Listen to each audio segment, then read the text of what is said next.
All right, I'll call this meeting to order. Would you join with me in the Pledge of Allegiance? Pledge allegiance to the flag of the United States of America and to the republic for which it stands, one nation, under God, indivisible, with liberty and justice for all.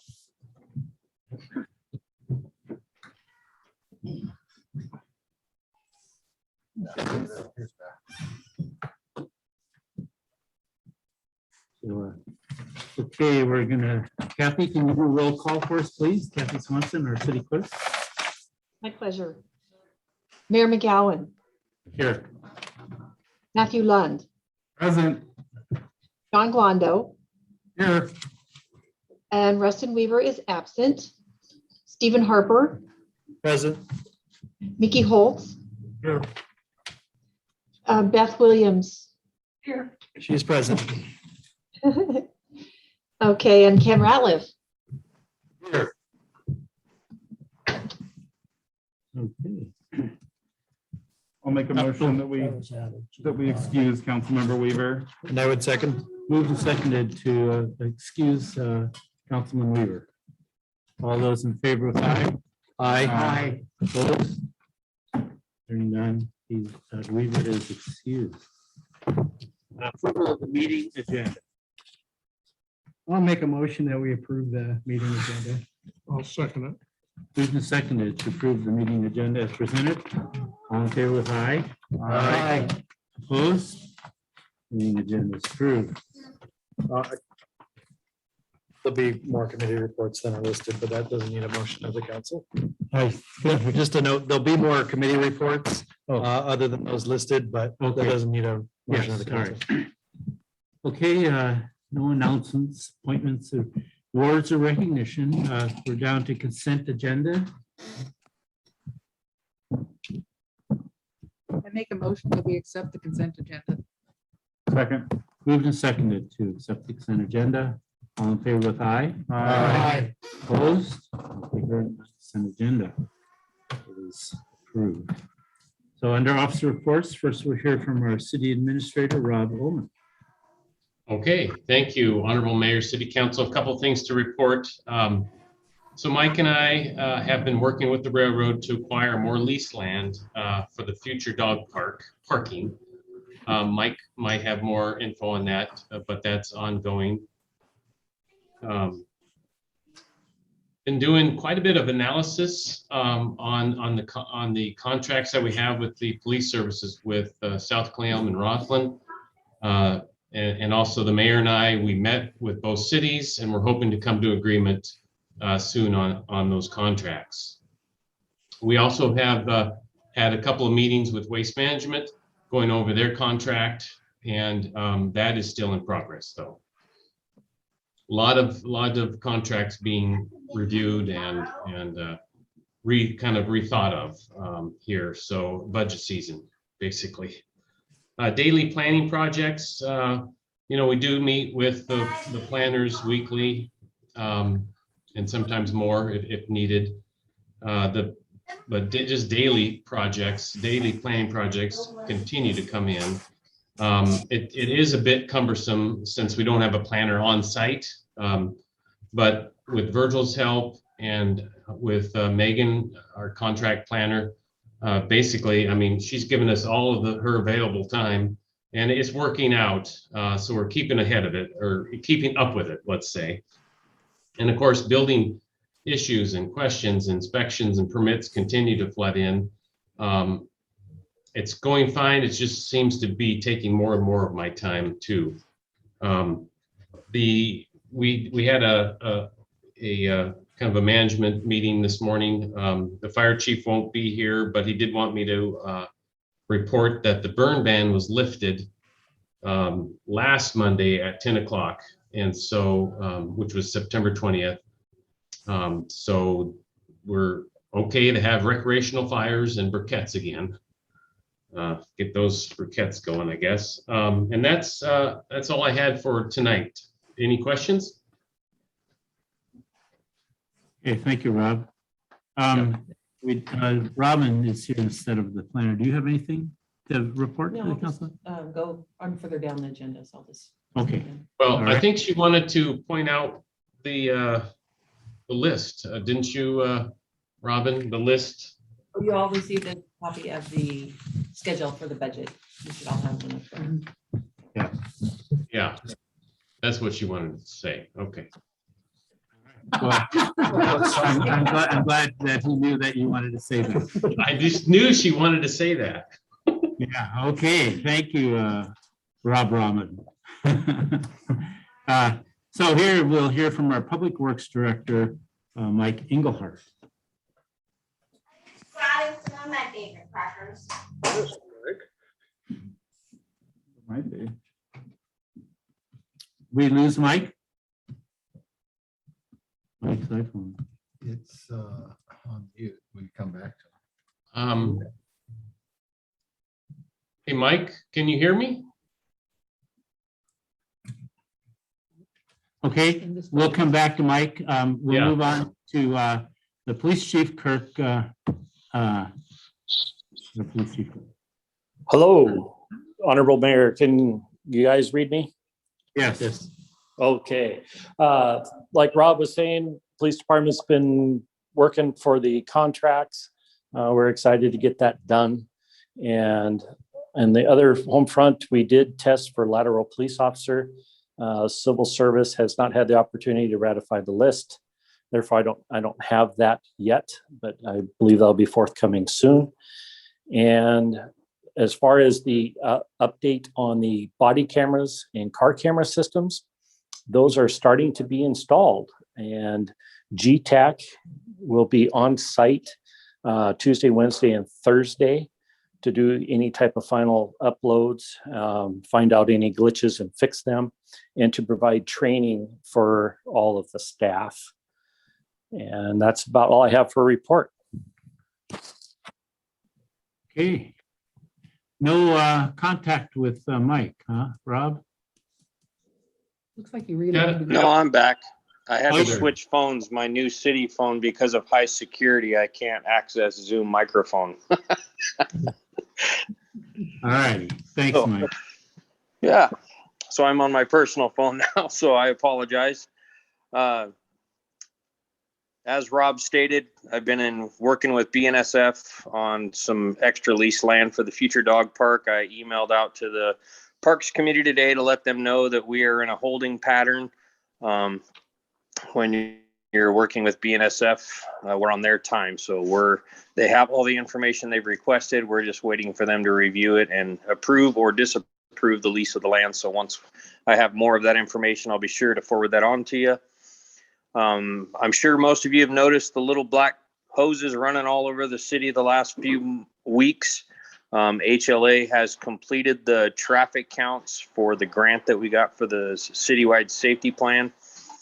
So they're going to compile that information, and we'll be sure to share some of the findings with you as that information comes in. The vac truck, we had a pretty good catastrophe with the vac truck. It blew the auxiliary motor transmission that drives the fans for the vacuum feature on the truck. That has thankfully been repaired. The guys got that truck back home today, so we're back in full tilt of any issues that we may have around town to keep up on those. Just in time, we have a pretty good, significant, continuous water leak that it's not super bad, but it's been one of those that we've repair banned enough. There's actually two of them, one over on 4th Street and one between 4th and 3rd on Montgomery, that we're going to go ahead and replace. So we're putting a parts list together, working with our suppliers.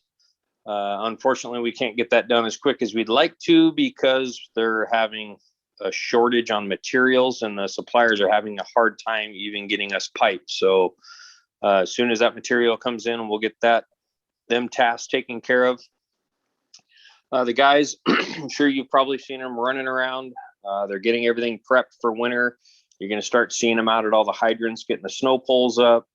Along with that, you're going to start seeing the winterization of the parks and the irrigation systems. So what that means is any of the citizens who have a separate meter for their irrigation only per our city code, The guys will be out between October 15th and October 31st, getting everybody's irrigation winterized, so that that's all shut down. And when I say winterized, they're just going to be shutting the meters off to those residents.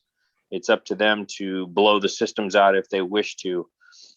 They can feel free to contact me or the utilities clerks, and we can schedule a time if they have a specific time that they have a contractor coming out. But per our code, that's what we're doing, is following that and having them off by the end of the month.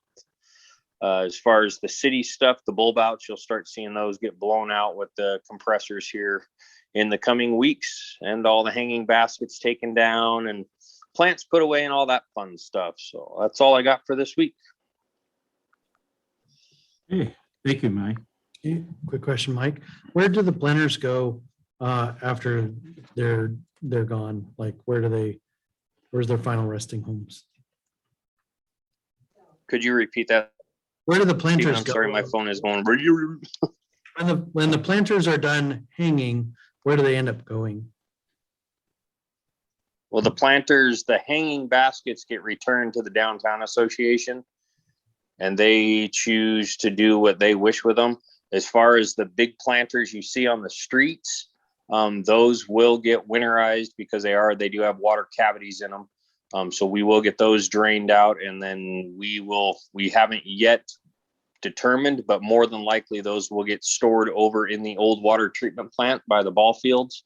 That facility is heated, and that's where we keep some of our supplies that need to stay warm during the winter months. The big like stone planters. Well, they're not stone, they just look stone, but yes. Mike.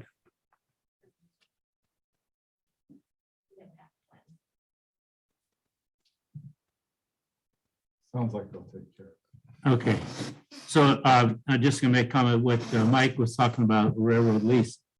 A lot of you know that we have property alongside the freeway south of the Y, but our access to it is underwater.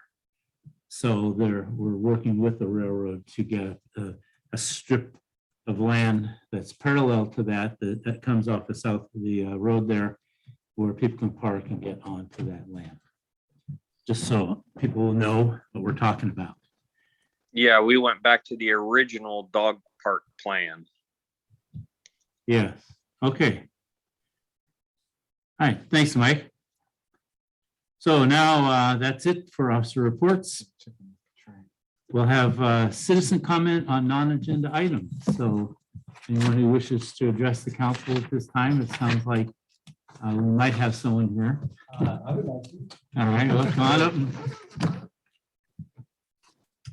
Honorable Mayor, City Council, Larry Stoffer, 2661 Lower PO Point Road.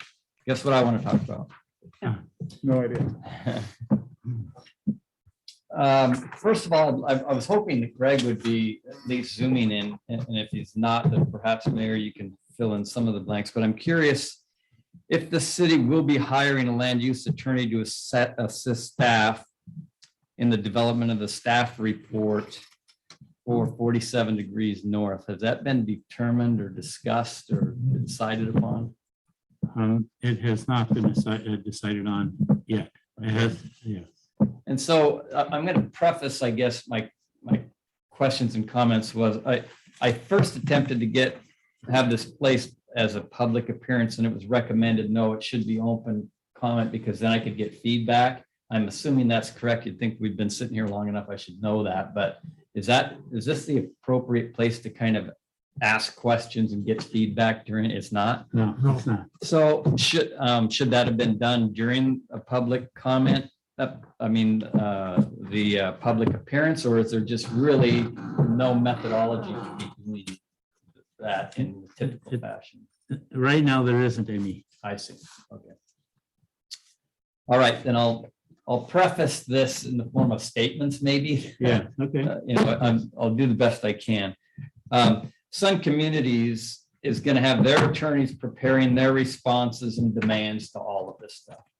And if staff is responsible for preparing the staff report in response to Sun Communities, et cetera, it seems to me quite logical that we would have an attorney, a land use attorney. We don't have anybody on staff that specializes in this because they're going to be dropping bombs and intimidating people with their responses. And we should have an attorney that can give the city reasonable responses instead of just well thought out individuals.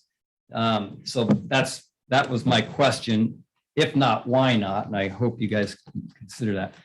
But another point of clarification, I'm not sure, Mayor, where the city council fits in some of this, i.e. can they make, since they're going to be making the ultimate decision, can they be making a recommendation to you or Greg or the staff that things like that happen? Like, or is that not appropriate? That's not the way it works. Doesn't work. Okay. All right. They have to, they eventually quasi judicial, this is quasi judicial. Yeah. And they have to work on what the report comes to them. Okay. Because they have to stay out of the process. Right. I understand the details of staying out of it. I was just thinking that they could make a recommendation to the city that they would like to ensure that there's proper legal counsel on the side of the city in a situation like this. But that's, If I may answer, that's a given on any. Yeah, we can comment on any process. okay. It's a given that our lawyers who also have among their, I don't know what you call it, their repertoire, they have those type of representation. We have that type of legal representation, land use lawyers and other, et cetera, that we don't just have a lawyer, we have a law firm that we contract. Right. I was thinking the law firm that the city typically works with didn't have that kind of depth. They do have access. Perhaps they do. Okay, I hope that that's, I hope that they're relied upon as such. I want to discuss the review and approval process as it relates to Sun Community's proposed major modification. How many of you city councilors has a clear understanding of the process that you'll be expected to opine on and what your roles and powers are as it relates to determining the direction of that process? So they're not going to answer that. Okay. Actually, if we can comment the process, we're intimately aware of that. That's why we can't answer all these general questions. So if you're aware of it, that's one of the reasons why I sent out this email that I received from Dorn, because it hasn't, even though the process is outlined, it hasn't been determined as in the kind of in the manner that, well, we may do this or we may do that. I think that the public and certainly the city council members should know clearly what the path is going forward. I think that, should I read this into the record, or is that? Read it into the record. Okay. So I've provided you an email of this exchange that I've had with Greg Dorn, and it says, where are my glasses? I'm sorry.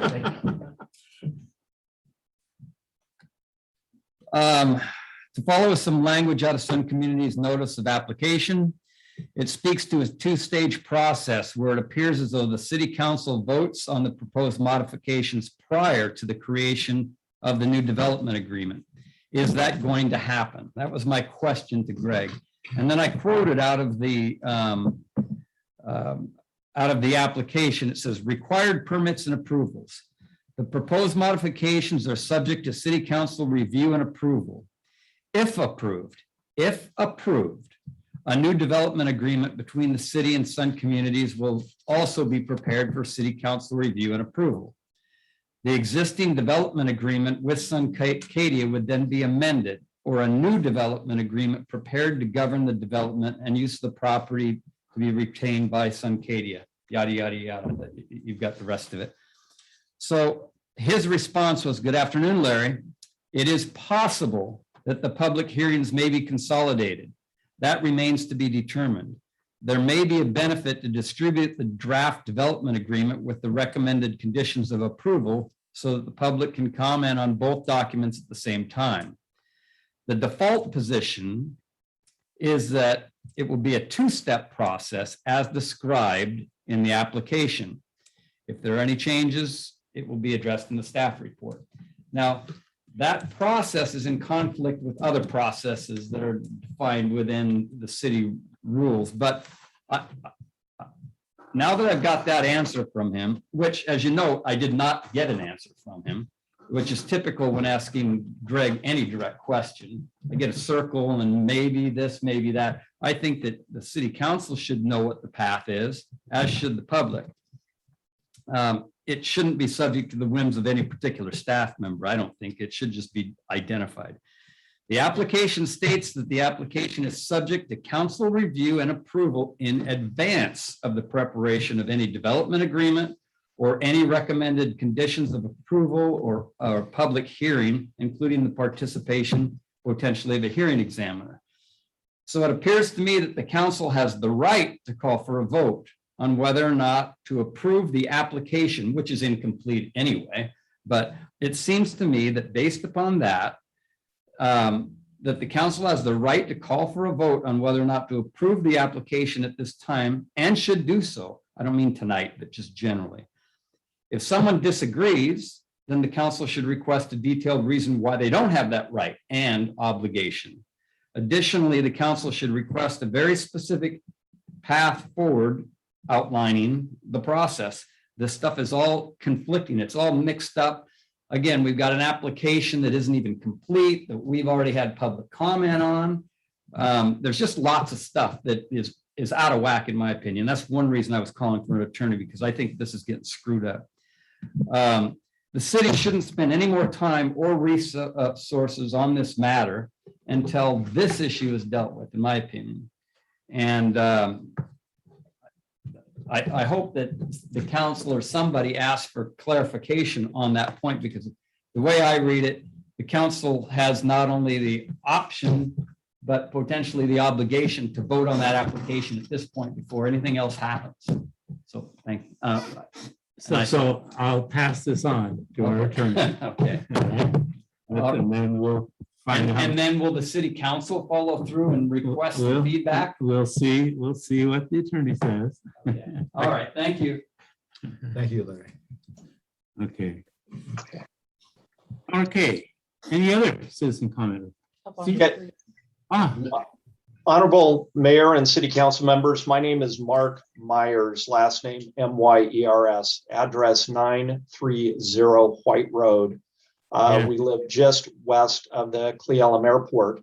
We're commenting today on the proposal to subdivide 5 acres of city-owned airport property along Airport Road that was discussed at the last City Council meeting.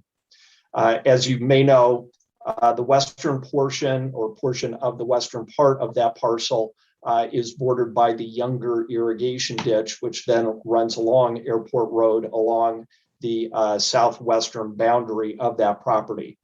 My wife and I own farm property directly across the road from this proposed subdivision.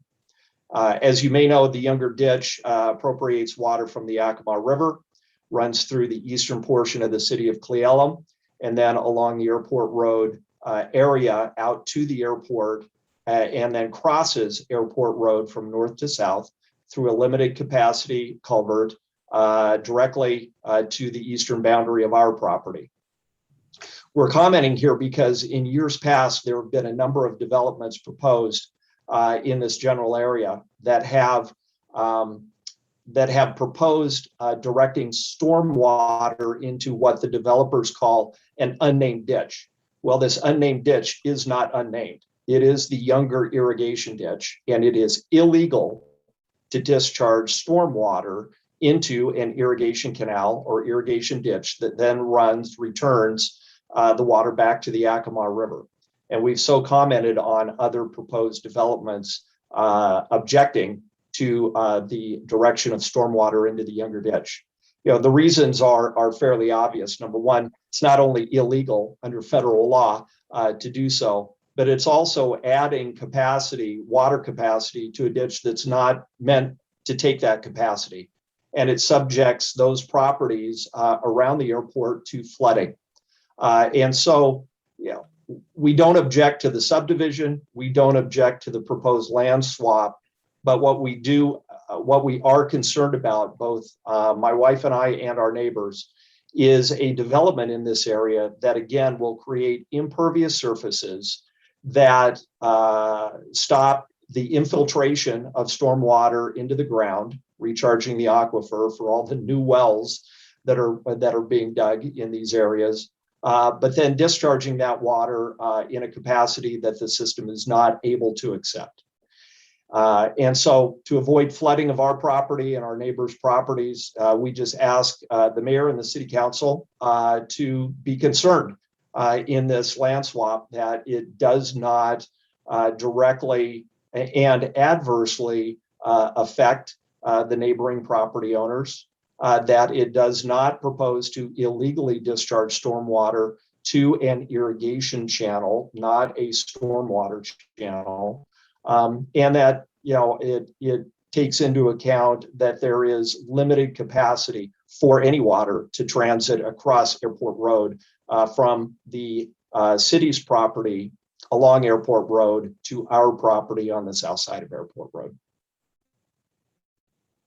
I appreciate your comments, and I can assure you there'll be no runoff going to that. I'm well aware of that problem and how it was named, unnamed ditch and all that, how that happened. And the proposed use for there will be sure to not allow that to happen. I can assure you, we're well aware of that. Thank you. Who is speaking? I can't tell from the screen here. You can't see my lips moving. This is the mayor. This is Jay McGowan. Thank you, Mr. Mayor. Appreciate your comments and appreciate your concern for not only our family, but the other families with properties in these areas. Thank you. Much appreciated. Okay, thank you for your comments. They'll be taken care of. Do not worry. Okay, any other citizen comments? Okay. Usually it's good to wait just a little bit. Somebody would be looking for a mute button or something. If that was me, that's what would be happening. Yeah, and I don't see any raised hands or anything in the chat. Okay, we'll end citizen comments. So now we're down to public appearances, and Amy McGovern is going to give us a chamber report. Good evening, Honorable Council. It's been a couple years that I've been in front of you. I appreciate the opportunity to present with you today. First and foremost, I just wanted to give you an update with the Chamber of Commerce. We obviously had a vacancy in the Director of Tourism position. We have hired a replacement. That replacement will be starting next Monday. You'll see some press releases coming out in regards to that person, but we're really excited for that position to be filled, especially as we're coming into the budgeting process, contract process, and the consolidated lodging tax process. I don't know if most of you have been aware, but there has been some changes through the consolidated process, and it seems like they're having some technical errors. So for those that may be listening tonight, we just wanted to let people know that if they're trying to apply, this is the last week. The deadline is at 4 p.m. on Friday, October 1st, and they are having some technical difficulties. So if they are an applicant, they're in Elum, and they need some assistance, please give us a call, and we'll try to help through those technical errors with the application. Since we had the Director of Tourism position vacated, I can't remember, did she already leave? Have we given a recap on the Independence Day celebration? Do you guys remember? Yeah, we received a report. Yeah, I'm pretty sure she did, yeah. Okay, I just prepared for it just in case, but that's good. If she's given you a recap, that's great. We also wanted to give an update in regards to some other chamber activities that we're doing here in Elum. We did hire a new position. Gail Picken is her name, at the Business Development Center. That is at the Catalyst co-working space on Pennsylvania. If you remember, there's a retail location right beside the Catalyst co-working space that we've had as what's called the Business Development Center. That position was split between Cle Elum and Ellensburg. And just recently, we decided to dedicate a staff member specifically for the Business Development Center. And so Gail has joined us. And boy, I mean, if you have somebody that is so proud of the Cle Elum community, she has really stepped up and really had some great programming that she's been putting together. In fact, I believe Councilmember Lund, you're participating in some of the new programs that she is doing, but we are offering really what we're calling resources for small businesses. And I believe in October, we'll start doing Marketing Mondays, which is where people can just drop in and get some help from experts in the marketing field.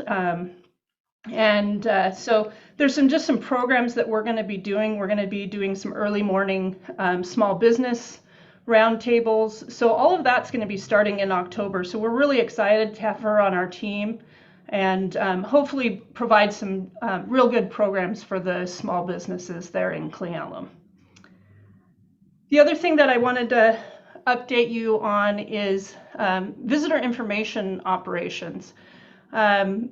It's very interesting because through COVID, we wonder, how many people are still popping into visitor centers. And so in preparation for tonight, we have seen an 18% increase of visitors at the visitor center. We track, we have a business here in Cle Elum that does forest products that are for exporting. And so we really track who comes in and why do they come in. And currently, to see an 18% increase year over year is just really a testament that people are getting out of I would say the Puget Sound area, coming over into our area, and they're stopping at the visitor center. So it has become a resource for people that are here visiting. And so I just was, I was encouraged by that percentage of change. I thought that was a really nice indication of visitors that are in this area, which I'm sure most of you have seen. The streets have gotten busier, and they've gotten busier earlier in the week. We used to see them come in Thursday, but I know at the visitor center, they say they start coming in on Wednesdays. So earlier times and more people coming in. The last thing I wanted to present tonight before I open to any questions is events. As we prepare for the consolidated process and the event applications, I met with Rob earlier this month and just requesting to have a meeting with the events committee and also the tourism committee to really discuss what the recovery is going to be for the community. I do feel that the events have struggled, are going to continue to struggle, and what are the resources that are going to be out there. I do know through the county, they are preparing some additional funds that will be coming out to help support nonprofits, especially in the events. So I just feel that should be a topic of conversation sooner or later, if that is appropriate for either one of those committees, just so we can have some conversation in regards to what we're going to do from the city of Cle Elum. At this time, I'll just open up for any questions that you may have for me tonight. I have a comment. We don't have a tourism committee, but we do have a lodging tax advisory committee, which is largely functioning as that. So yeah, definitely any of that dialogue would be with that committee directly. Sounds good. Amy, we haven't seen any digital marketing reports since June. So for 2 of our busiest months, we haven't seen anything. Are those going to be coming at some point? Yes, absolutely. I missed the deadline for your packets, so I told Kathy that I would send those to her. I apologize for not making that deadline. I can share the screen if you want to review it tonight, but happy to go over those once you review it. That sounds fine. Yep. Thank you. And you said it was both June and July? It would be July and August. Last one I see is June. That was presented in late July. Thank you for that. So it would be the month of July, the month of August, and I guess we're a few days from the month of September. I'll get that to you tonight, Matthew, and Councilman, if you would like, or the Lodging Tax Committee, if you'd like to review it, I'm happy to. I'm up there on most Wednesdays now, so I'm happy to review it if you'd like. Thanks.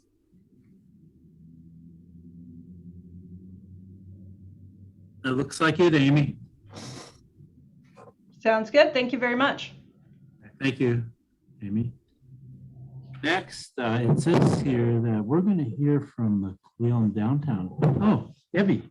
I'm gonna take my mask off while I do this. That's okay. Go ahead. Debbie Bogart She's in two places. is going to Wow. give us a report from the Downtown Association. Mr. Mayor and Council, thank you for letting me be here tonight. I wanted to share with you some information. I think you have a packet. All right, Rob, can I get into share my screen? While we're getting ready to do that, I wanted to go over something I forgot to give you last month, and that was our facade and beautification grants. We did release almost $20,000 to businesses downtown. We have 7 businesses involved in all kinds of things. Most of it's painting their front of their buildings, some sign work. You saw the graphics or the murals on Orchard being redone. We have a mural at Owens that's going to take place here in a couple more weeks. So it's fun to see how businesses are using the facade and beautification grant to make the front of their stores or their areas look a lot more attractive. So we're excited about that. Last year, we didn't offer this grant as a beautification. We offered it as a CARES grant to help businesses during COVID. So we may have another one, we're not sure. The other thing is I wanted to give you some committee updates. We did do our good, bad, and ugly walk. We have some good, bad, and ugly things to report, but I'm gonna let Mark Kirkpatrick report those because he hasn't written up his report yet, so I'll get that from him. A few things to report. They're gonna take this information and put it towards their work plans because every year they do work plans. Each committee does a work plan and they look at goals or things that they can help improve. It's all related back to economic vitality. I'll give you a hint, the sidewalks are looking pretty bad and ugly. We don't know what we're gonna do about it, but they're bad now. Well, we're going to redo the whole street. We are, how soon? It's little by little. Little by little, and that's what everybody's asking us, how soon? Promotions committee, we're hoping to do trunk or treat Elum, but again, the numbers are not looking good out there.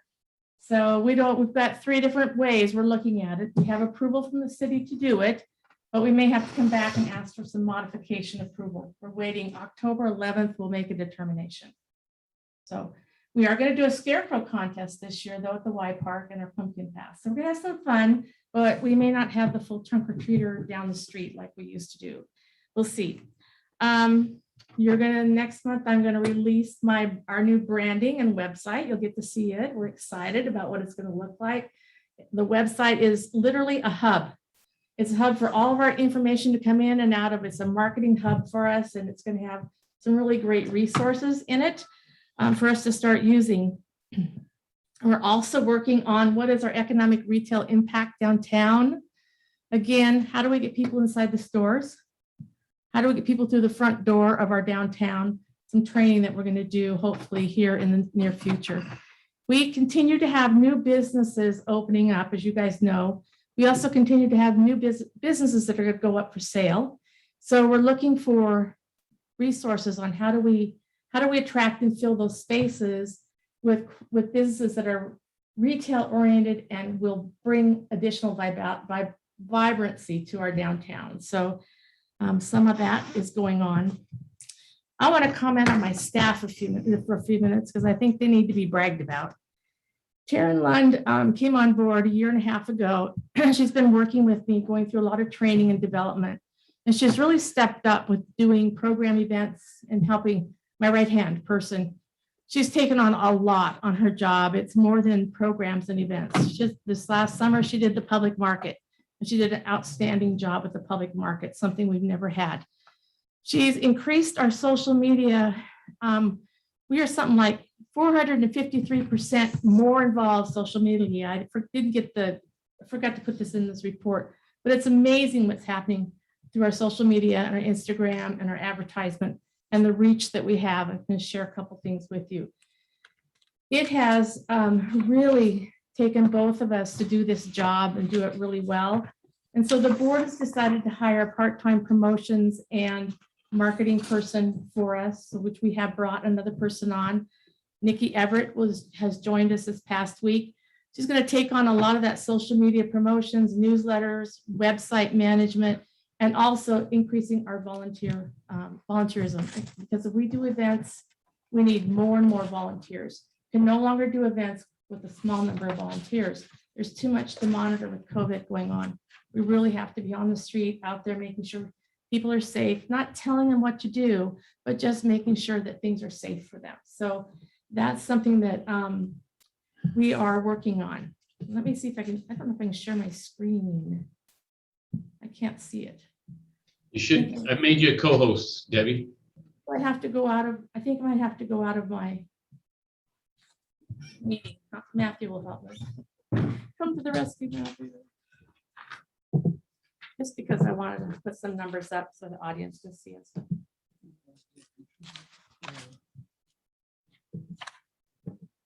Oh, here we go. Okay.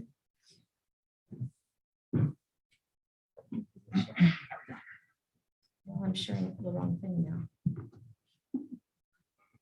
Don't share that. Just a minute.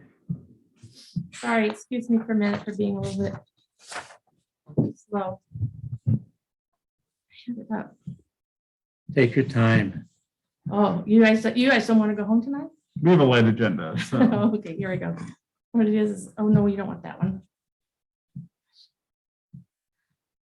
Can you tell I haven't given you guys an in-person report for a while? Okay, well, guys, I may be not sharing my screen tonight. So if you want to turn to the numbers that I gave you, and I wish I had a copy of them. So one of the things we did this year with our events is that you guys got some when I presented little market cards. On those market cards. Let's go to this page. Okay, that page. Little market cards, and they have QR codes on them. Those QR codes. One of the smart things that Taryn said, and I was like, why did I think of that? Because I'm not in the 30s, I'm older, and I don't think about social media this way. She says, why don't we put a zip code tracker on there? So when people go to that QR code, they have the opportunity to put their zip code in. Now, they don't always do it, but a lot of them do. So you'll see for Pioneer Days, we could say that we had people from 63 different zip code areas.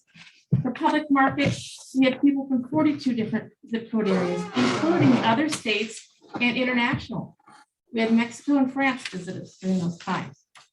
So this has been really good for us because as we begin to do counts, individual counts, and kind of track where people are coming from, like they might be coming from South Seattle majority of the time, or they might be coming from Bellevue or Yakima, specific zip code area, we can begin to think about where we're going to market as we're able to open up our events and expand them. So this has been a good start to a different way of getting a head count, getting a 50 miles and beyond, stuff that we need for lodging tax also. We distribute all of those market cards. Those little cards go to all the hotels. They go to all the retail downtown and into Roslyn. And we also give them to our restaurants. They place them on the table. So they get a pretty far reach. And we have the same QR code stuck in our publicity that we put out on our website, on our social media, and in our brochures and flyers that we hand out from Hyatt all the way down to like Yakima. We have different ways of getting them out there. So we're starting to do more and more outreach and reach out. And it's really been good. Taryn put together a little report, which I wanted to go over about the market. We have 100% of our vendors wanting to come back. And they want to come, this is really unusual to have 100% want to come back. They want to come back because they had good sales and the atmosphere was fun. They liked it. They felt like people came ready to buy. They didn't just stroll around like they do at some public markets and think, oh, maybe I'll buy something, or I'm just here to see people. We had as many vendors, particularly the last Saturday, that Gig Harbor and Yakima have 33 vendors. That's what their average is. What we don't have are 2,000 people.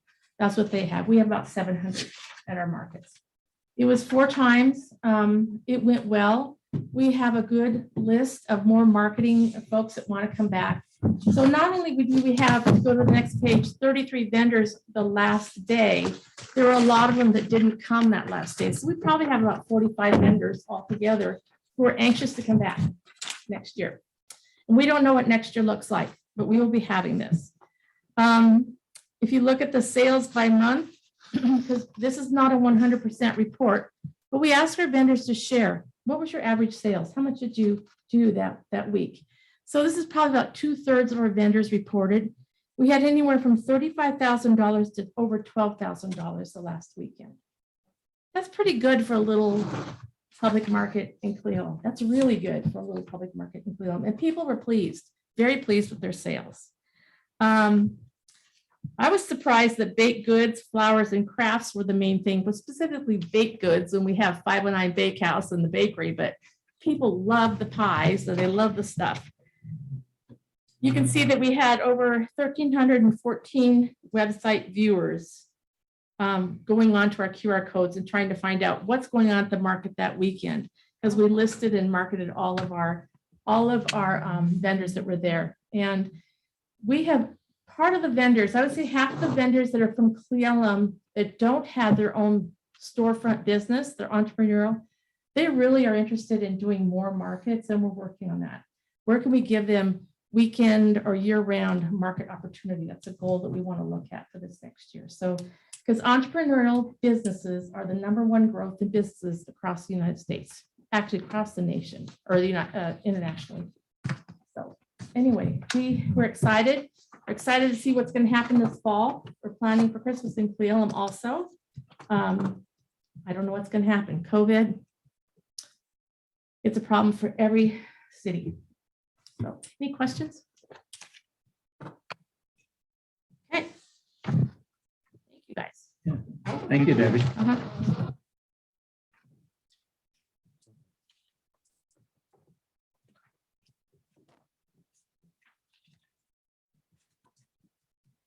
Okay, there's no businesses requiring public hearings. We're down to unfinished business. This has to do with a resolution 2021-022, adopting an updated employee handbook. Robin is going to walk us through that. There's some questions about how this would affect the budget, and I think Robin can answer that. Hey, thank you, Honorable Mayor and City Council. I'm recommending this resolution for a couple of reasons. First of all, it will promote consistency throughout all employees and better, and it promotes the goodwill and boosts the employee morale. It'll make union, non-union more consistent and equal. Second, it will also allow more flexibility to employees. While we do encourage employees to take time off, sometimes the city demands an overwhelming and long time employees are not forced to lose their vacation benefits. I know there's been a question about how much this would add to the budget. The short answer, it really doesn't affect the budget at all. It is simply an estimated amount put into the beginning balance and ending balance, and it only affects the budget when somebody actually separates, retires, or quits. Then they have a payoff, which we never know when that's going to happen, unless they give us, heads up, I'm going to retire in 6 months. Long answer is what I explained in my memo, and that which you received in your packets. It's approximately $227,000 will be spread out throughout all the funds, and the total accrual is just around $297,000. It's 5.5%. I think would make the difference. So I'm recommending this for the council to authorize and the mayor to sign. Any questions? I think my questions were answered as far as what is it going to cost us. I think that the end of year from last year was kind of what I was looking for, because to me, how it was presented, we didn't have this is what we need to kind of plan for. And so that's our best guess from the end of 2020, the $297,293. And then we just don't know from year to year. Right. There's not a way to calculate that. And the auditors do keep very close tabs on it. So I don't see us putting our general budget in you know, any kind of catastrophic place by this. And I do see it justified. My questions are answered satisfactory, and I would be in favor of this, of the resolution. Comment, I would like to make a motion that we adopt this resolution 2021-022. I'll second that. Moved and seconded to adopt resolution 2021-022. Questions on the motion? Hearing none, all in favor with aye. Aye. Opposed? Hearing none opposed, the resolution will be adopted.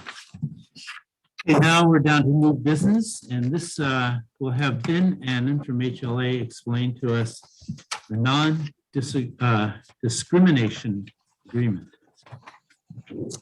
All right, good evening, honorable mayor, council members. Apologize I'm not there in person tonight. With school starting again, my daughter decided to bring home some nasty germs, and dad's got a serious head cold now, and so don't want to share that with anybody up there. So the first item that I'll present tonight is the non-discrimination agreement. I think several months ago, I was up there in person, presented the task order for this, and this comes as a result of the city securing Federal Highway Administration federal grant dollars. And with that comes additional reporting. It seems there's always strings attached, but this is one of those where there's a Title VI report that's due annually, and the report that's included in your packet. It's part of the report, I guess, is the non-discrimination agreement, and that's what's in your packet tonight. We've worked through this with Department of Transportation. There are 5 sections within the non-discrimination agreement. A lot of this is legalese, working with Department of Transportation on the language. But in essence, it's a policy statement. It's got the city's organization and structure, and whom on the elected side versus the staff side, and what their positions are and their roles in the Title VI program. The assurances, civil rights, discrimination, complaint procedure, and then there's a few appendices that are attached as well. And so this is something that we would recommend for approval, but prior to doing that, I do want to state that as of last week, there has been a change in Title VI actions at Department of Transportation, which will make the city's lives a lot easier moving forward. Federal Highway Administration is now allowing smaller agencies to essentially adopt the state's Title VI program, to where you won't have to do this every single year when you receive future Federal Highway Administration dollars. And so unfortunately, that just came about this last week. It's not something that, you know, has been known about for months or years, where you could have gone that route. And so I wouldn't call it wasted efforts by any means. This is a great internal document now to have, but in terms of there's 2 options tonight. There's one to accept this non-discrimination agreement and authorize the mayor to sign it, or essentially to have coverage under the state's Title VI plan. And so my recommendation would be to accept this non-discrimination agreement for this year, and then moving forward in future calendar years, consider the state's Title VI plan as the basis and just adopting coverage under that. So are there any questions in terms of the non-discrimination agreement?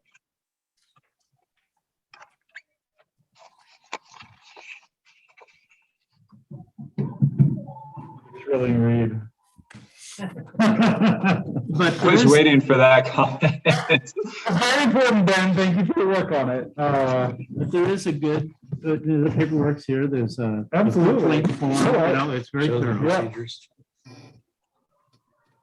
I make a motion that we authorize the mayor to sign the City of Elum non-discrimination policy statement as presented to us.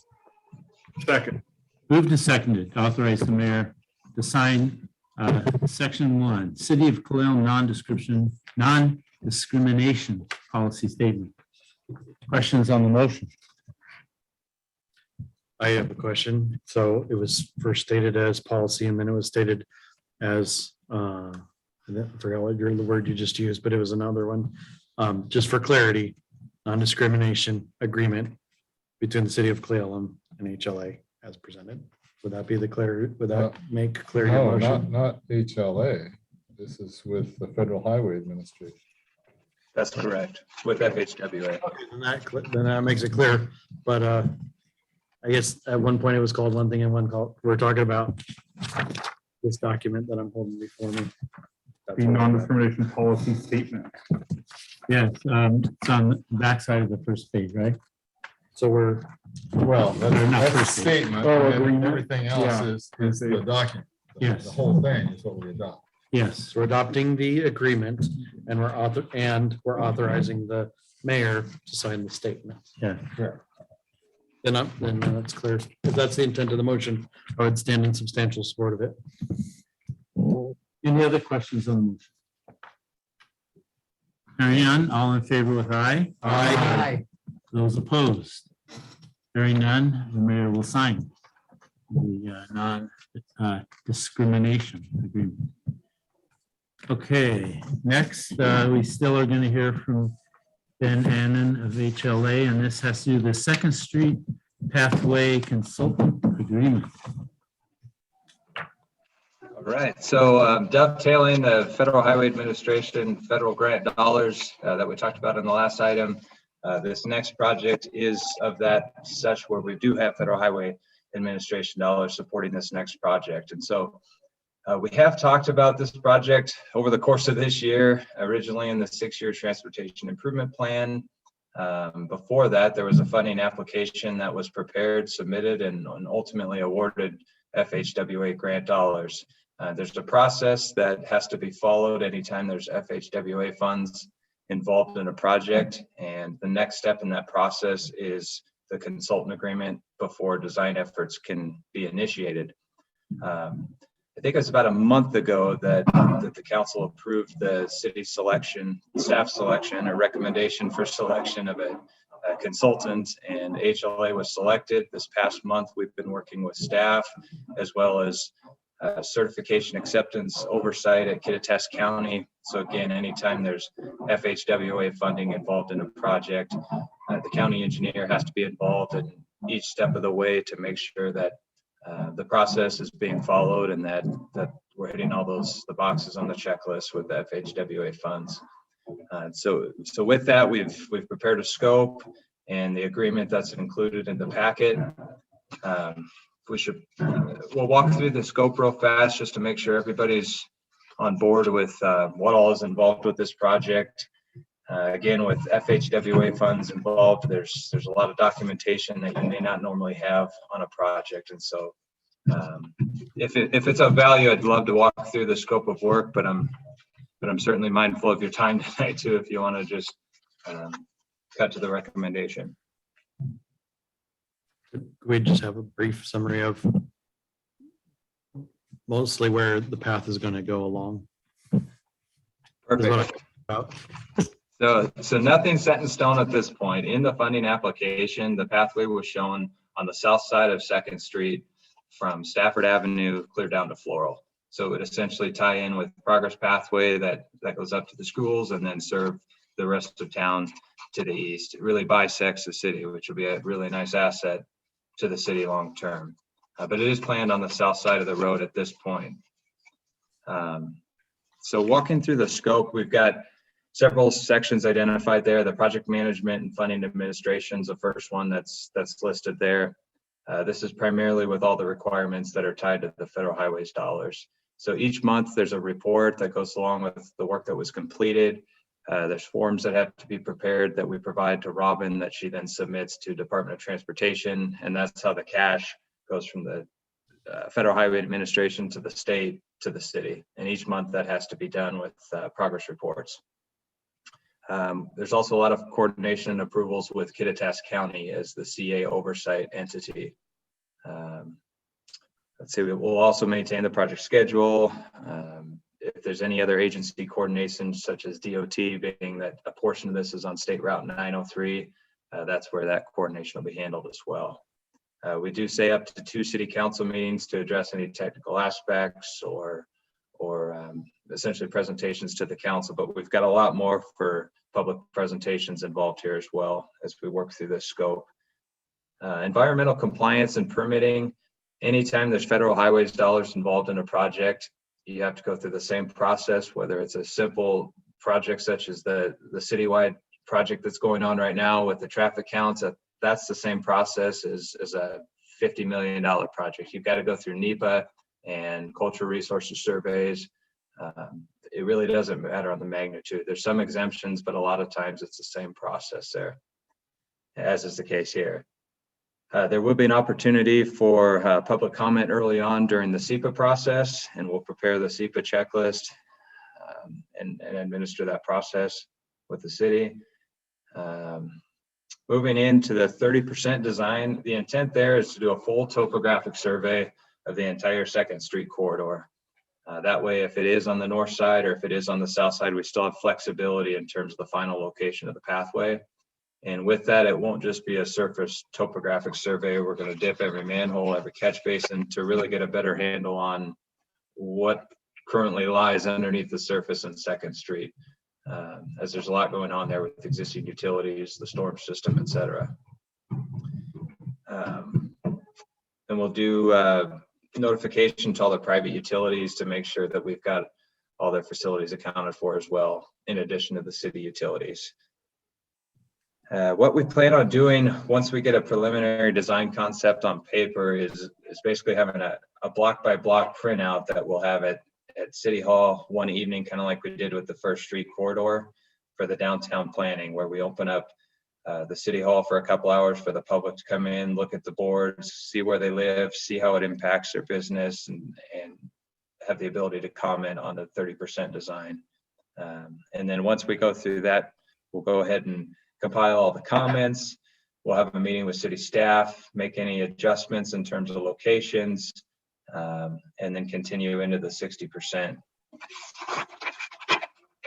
where we'll have plans, specs, and estimate. And then also with that, we'll refine that design to where we'll have 2 to 3 blocks long. We'll have stakeholder meetings again, which I think will really give the public a lot of opportunity to, ask questions, see how it may impact their home, their business, et cetera, in a smaller setting, a localized setting, to where it's not just the entire project with a room full of folks. It'll be more of an intimate design meeting there.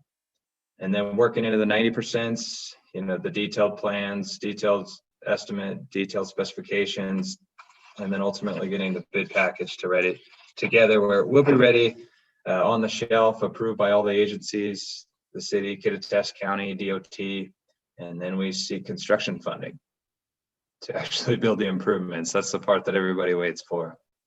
So I know that was quick. If there's any questions in the scope there, I'm certainly happy to answer those. As I recall, what's going to happen to the existing sidewalk? Is it going to be replaced? The plan at this point is to replace the existing sidewalk with the multi-use path that'll serve both pedestrians and bikes. So it'd be a combined facility on the south side of the road. And in places where the sidewalk is like closer to the house, will it be moved closer to the street? Yes, so there is some non-uniformity there as you go down the 2nd Street corridor. The intent is to make it more of a uniform alignment to where you'll have a buffer between the street and the pathway, and a buffer between the property lines and the pathway on the south side. And as I remember, we were kind of thinking parallel parking on the south side and diagonal parking only on the north side. Is that what? Yes, the intent on the south side was to reduce it to parallel parking to accommodate the extra width for the multi-use path. Correct. Okay.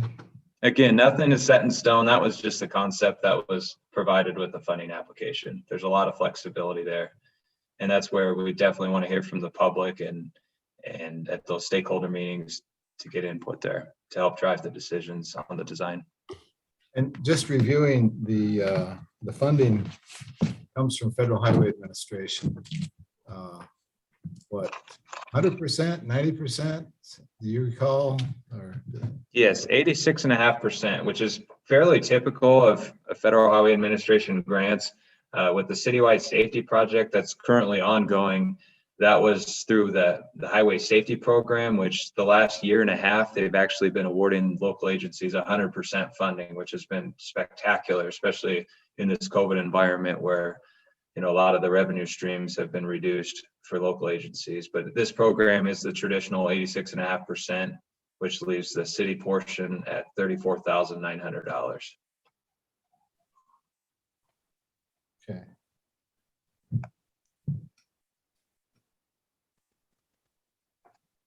I gotta say, this is a similar process that we used for First Street with the public input and that sort of thing. Sorry. No, no, you didn't. John, you got a question? No, I just was wondering what we need to do. Well, we need Is just to, approve this what, agreement. have the mayor sign this agreement? Is that what it is?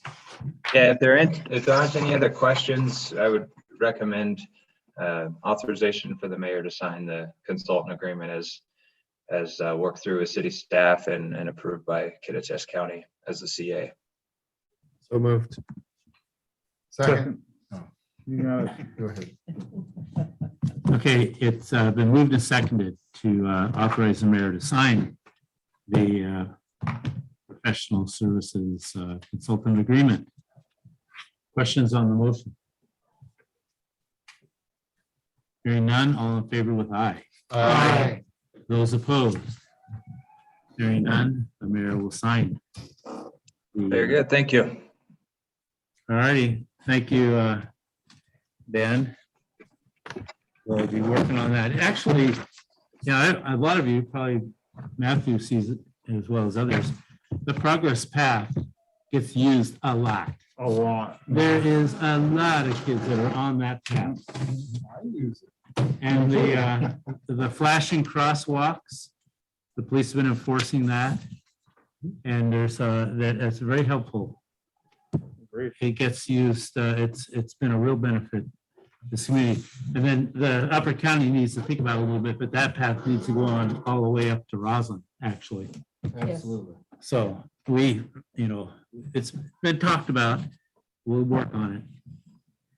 Okay, No, thank you. this is great. In fact, the TIB Complete Streets process is ongoing right now. There's 2 applications, or I should say nomination requests that are due October 1st, and then there's a few more that are due in the middle of October, and there's 2 more that are due in November.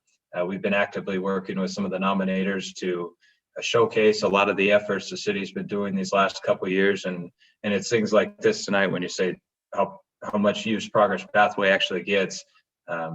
It's obvious, Complete Streets is a real thing in Elum, and you guys have done great work there, and the nominators through the TIB Complete Streets program is seeing that too. And so I think you'll have a very favorable go around during this Complete Street cycle as well. All right, that's good news. Well, that's really one last comment. That's what started the First Street project. The Complete Streets has to do with walkability.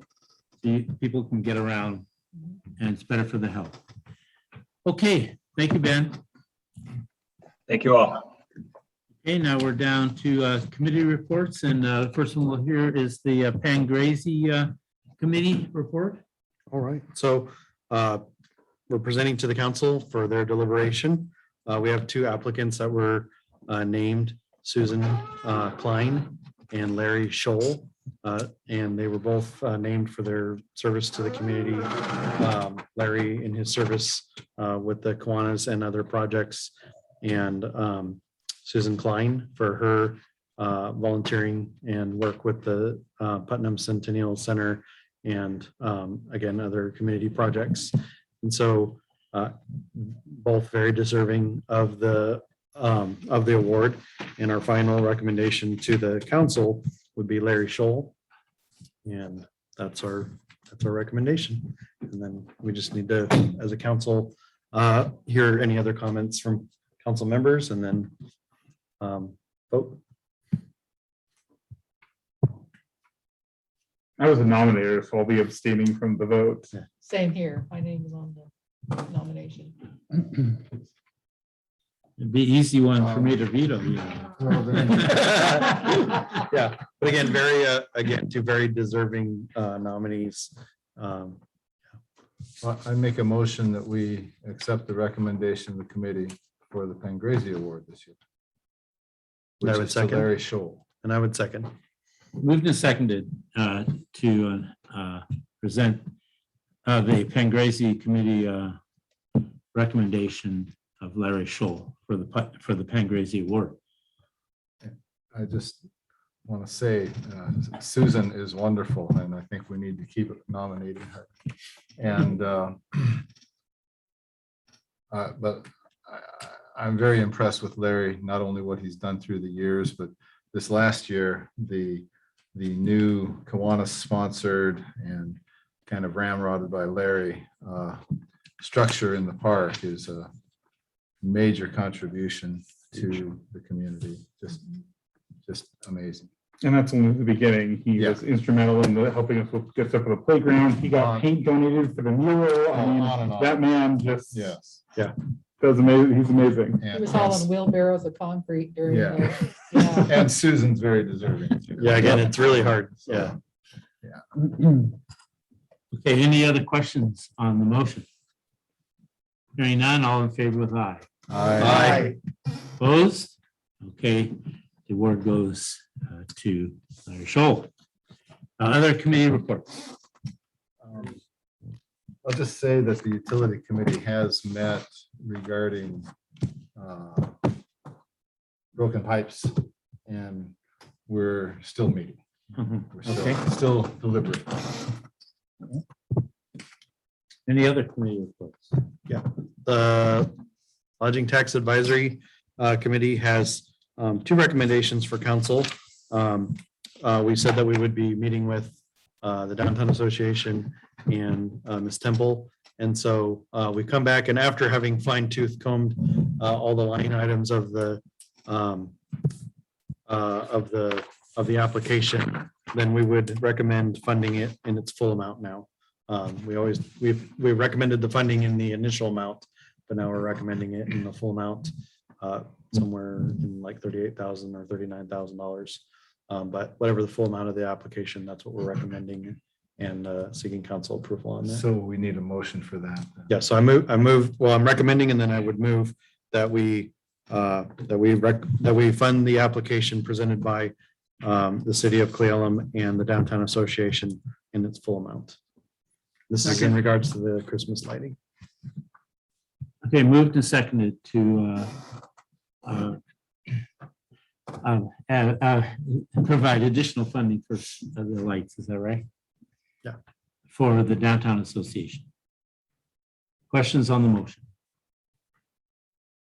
Hearing none, all in favor with aye. Aye. Opposed? Hearing none, the recommendation has been So- accepted. So the second thing does not need any movement of council, but is a recommendation to the mayor. We don't have a tree committee, I guess. I'm not exactly sure what you'd call it. But we would recommend that we designate the Parks Committee as a tree committee. It's a prerequisite of being able to be a Tree City USA. A Tree City USA. And also this application brought to light some maintenance that needs to be done among trees. Mainly, we have trees that are getting to where, trees have grown into trees and they need to be managed, or else they're going to drive up the cost of decorating Christmas lighting and other things like that. Specifically some of the Kiwanis Park, but it also brought to our notice some other trees that will need to be maintained. Some will be tree replacements. Some may be, it really is up to the tree committee what they want to do. But in our estimation, if we don't do that soon, then what happens is then you have this tree that becomes a problem. Then you got to unearth it and then put a little baby tree in its place. And then there's multiple different trees that need to be maintained. And so getting onto it now allows us to stagger it. So you don't have these big gaps where trees were and new trees are growing, et cetera. Part of the application, why the larger funding amount was needed was because of the growth of trees. And so we're recommending to the mayor to, either appoint a tree committee or designate the parks or the parks. I'm not sure the name of that committee, the Parks Committee, as that. Well, there's been some new information about the Tree City. We've been participating in that, and we put money into that. Right. What, is there something new that's? One of the come about? prerequisites to maintaining that is having a tree committee. We talked about this last time we talked about Tree City, which I think was before last budget cycle, was that part of, I think. Line item in the budget, but you also have to have a committee that is the tree committee for the city. And, but also there is something in there that the mayor is the one that decides on trees too, I'm gonna tell you. And I'll bring that, but I agree, we do need to have a committee. But I've been holding the front on trees for some time now, let me tell you. But It's true. I agree, the trees in the city are vitally important. And they have to be, but I would say this, allowing something to grow, and I'd make the statement publicly, allowing something to grow where it becomes a problem and it can't be maintained. We have to have a plan for problematic growth of trees to where we plan its replacement before it becomes this huge thing that we then have to deal with. I think it'd be a prudent move to consider the replanting of trees in a staggered fashion so that we don't have the gaps of trees. And so we have a healthy, maintainable. Yeah, well, I completely agree. Situation. I completely agree. So and that's all. That's our recommendation. And I'll work on it. But yes, I'll dig out our Tree City stuff. The four standards are maintaining a tree board or department, having a community tree ordinance, spending at least $2 per capita on urban forestry, and celebrating Arbor Day are the Tree City USA requirements. And 3 of those I've been doing, and we're just out there. So, and I'll look and see what we have on the books for that, and I'll report back in the next meeting. And I can attest, Mr. Mayor, he's real interested in trees. so there's also another recommendation then that the I guess the lodging tax would, I guess it's not really under committee. I don't know where I guess it would be the budget committee. Just because I have the correct wording. Is it okay to the motion concerning the downtown program? Can I report on that? Yeah, I'm deferring to Mickey. Would that be all right for me to? He wants to talk about the concerns with the budget committee. He wants to make a report from the budget committee about the downtown association. The downtown association that we discussed earlier. All right, so last, I don't know when I believe in time past, we did approve that when the second round of funding came available, that we would authorize $15,000 for the Main Street tax incentive, the B&O, where we give that and we get a portion back, et cetera. So long story short, rather than make our city clerk go through and find that motion, we can just simply remotion and then it's in recent minutes and it'll be available.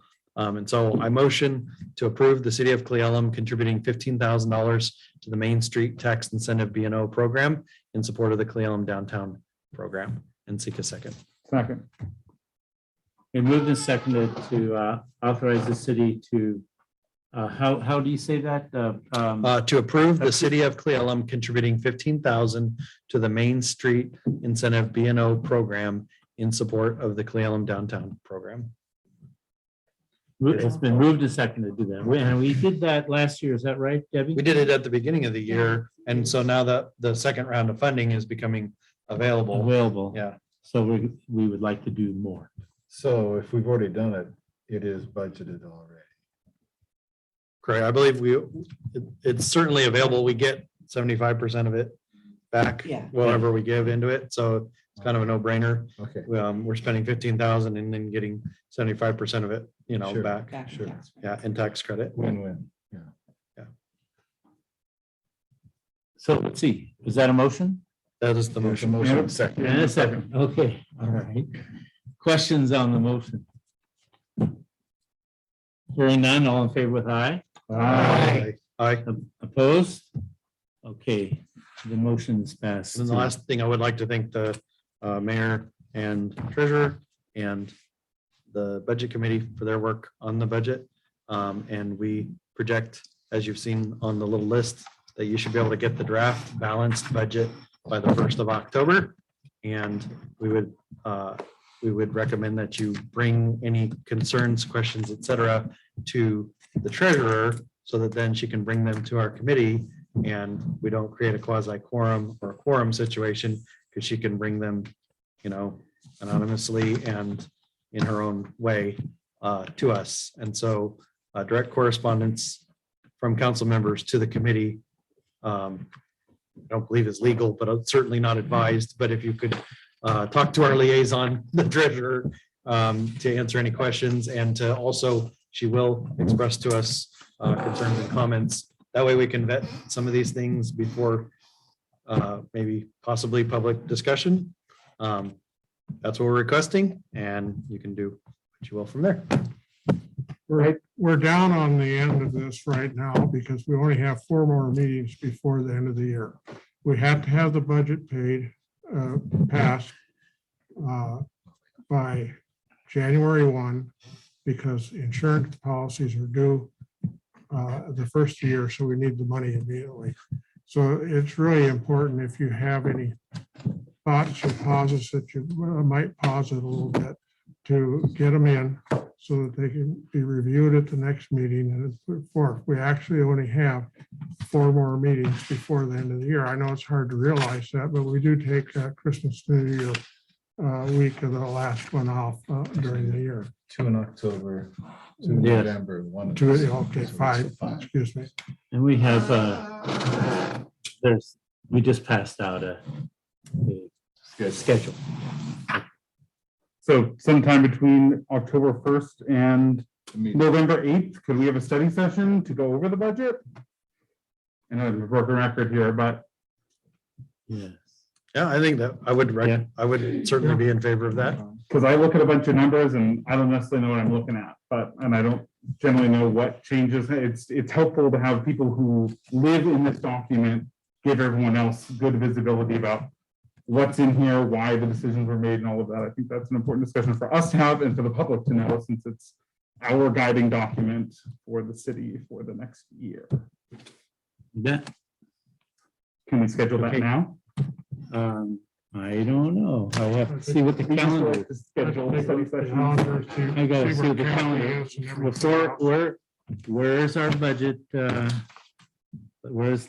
me look at the calendar we sent out. I cannot find it right now. Where's copy?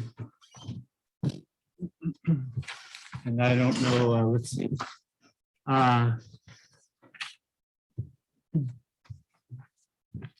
Well, let's see, when is it?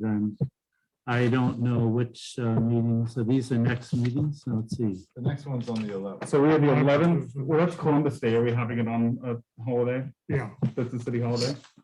Not really care It's not, about it's not a it. city holiday? Oh, okay. So yeah, the 11th and 25th are our next council meetings. So we have, The 4th. hang on, let me see what, Or if we would like, we could have a separate, Like on the 18th. maybe. the oh yeah, 18th. we should definitely have a Yeah, separate. yeah, a sorry, that's what I separate- was How requesting. about, A how about separate. the Monday between those 2 meetings, which would be the 18th? The 18th. Yeah, I'd okay. be in favor of it. Yeah. Okay. I Yeah, it think needs to Beth be a is- separate. I think Beth is seeking to be recognized. I just have another topic when he's done. So Okay. before, okay. before John. All right, well, so we'll have a study session on the 18th. And we'll meet here at 6, 5:30, what time? 6 o'clock would 6 be o'clock. best for my work schedule, if All that's right, possible. okay.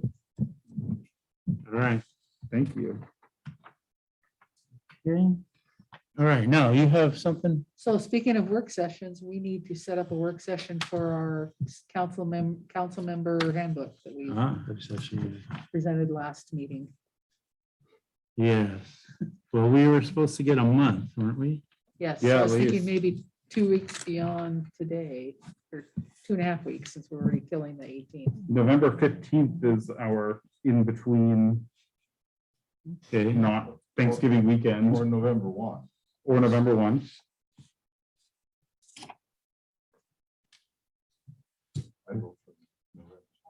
Was the study session 5 or 5:30? 6 o'clock. Okay. How about November 1?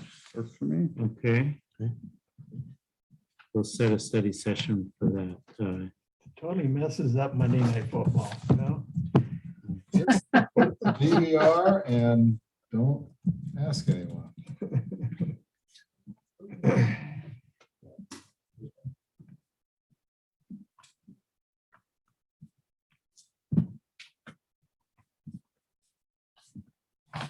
Okay. All right. Oh, I'm gonna keep this back. You can have it back, I guess. I have notes on it. Yeah, all right.